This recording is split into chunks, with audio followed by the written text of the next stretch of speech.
Hey guys, or should I say buongiorno.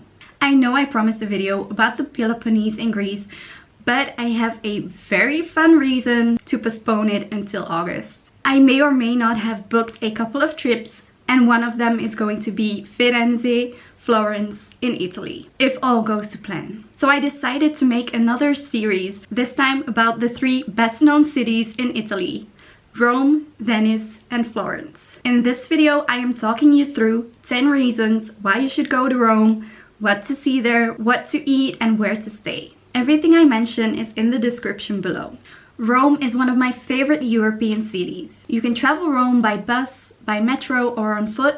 We walked 27 kilometers in one day, and we loved every single kilometer of it. We stayed at the best Western Ars Hotel, which had great rooms and a lovely breakfast. I didn't expect much from Rome, aside from a Colosseum and some Roman ruins.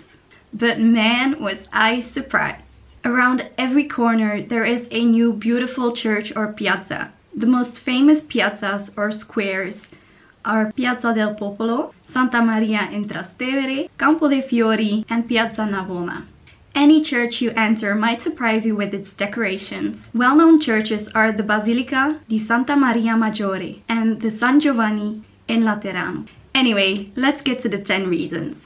Obviously, one of them has to be the Colosseum. It takes you back in time, unlike anything else on the planet. Little is left to the imagination, since the theater is still almost exactly the way it was all those decades ago. No matter how great it looks from the outside, I do recommend you to go inside as well. But what else does Rome have to offer? I personally really love the fountains, especially at night. I'm someone who prefers to sightsee at night to by day because everything is so beautifully lit. The #1 fountain is the Trevi fountain.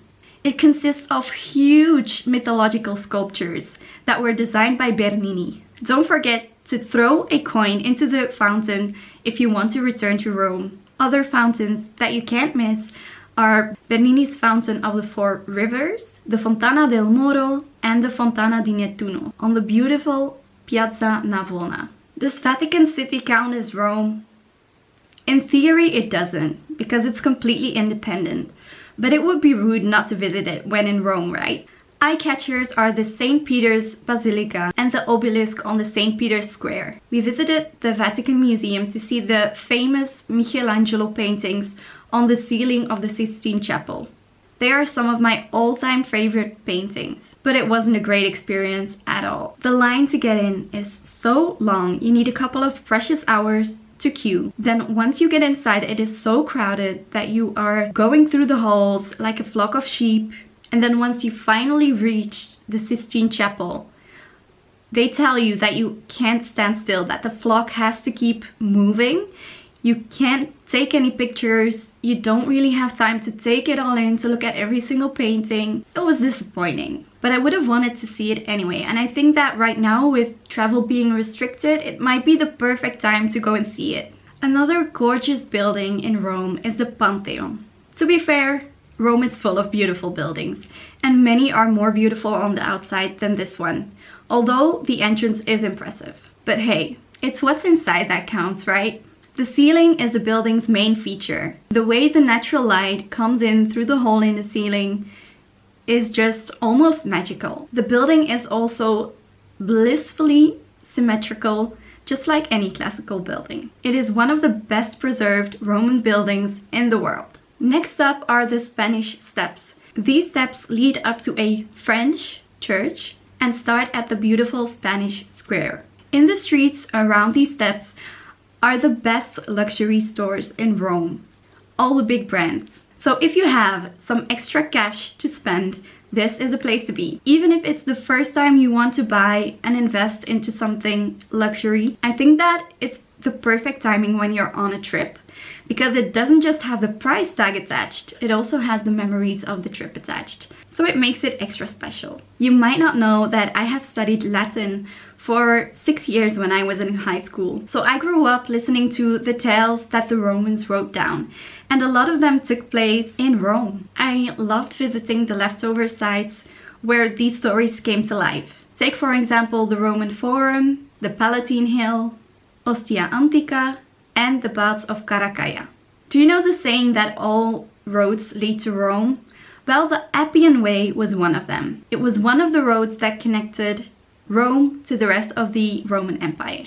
You can still walk on this road to this day. Castel Sant'Angelo is the mausoleum of the Roman Emperor Hadrian. Later it was used by the popes as a fortress and a castle, and now it houses a museum that you can visit. Because of the beautiful bridge with statues that crosses the Tiber River, it is a popular sight to see. It was once the tallest building in the city. Believe it or not, Rome is a city with a lot of green areas. The Villa Borghese gardens are the perfect place to have a picnic or to navigate a little boat on one of the lakes. Inside the Galleria Borghese, you can find paintings by Titian, sculptures by Bernini, and the National Museum of Musical Instruments.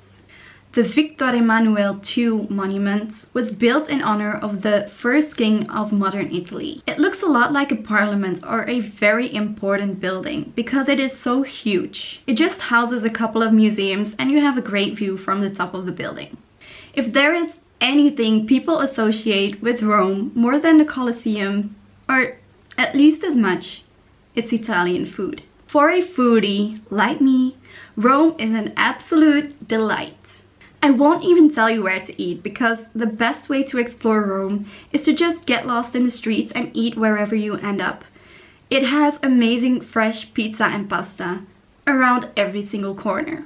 After all this pizza and pasta, you will probably want a dessert. So do try a typical Italian gelato ice cream or a tiramisu or any dessert that has pistachio, my fave. And don't forget to end the day with a delicious Aperol Spritz on one of the piazzas.